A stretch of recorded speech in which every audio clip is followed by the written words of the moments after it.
కన్యా రాశి వారికి కర్కాటక రాశి 11వ ఇల్లు.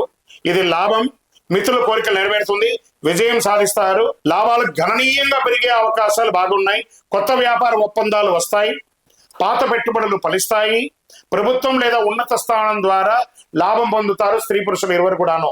కొత్త మిత్రులు, సమాజంలో గొప్ప వాళ్ళతో పరిచయాలు పెరుగుతాయి, శ్రేయోభిలాషులు మీకు తోడునిడగా ఉంటారు, సమాజంలో మీ స్థానం కూడా పెరుగుతుంది. పాత శత్రువులే స్నేహితులుగా మారే అవకాశాలు ఎక్కువ ఉన్నాయి. ప్రేమ వ్యవహారంలో ఉన్న వాళ్ళు, స్త్రీ పురుషులు ఎవరైనా, ఇది ఒక మంచి సమయం, దాన్ని పెళ్లిగా మార్చుకోండి. మీకు ఇంక్రిమెంట్స్ రావడం, ప్రమోషన్స్ రావడము, లేదా మీరు చేస్తున్న వృత్తిలో మీకు అవార్డ్స్ అంతా కూడా రావడం కూడా వచ్చే అవకాశాలు ఉన్నాయి.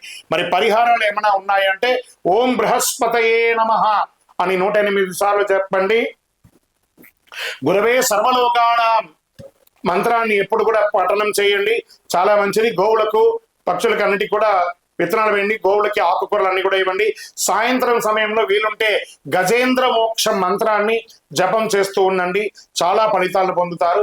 విజయోస్తు.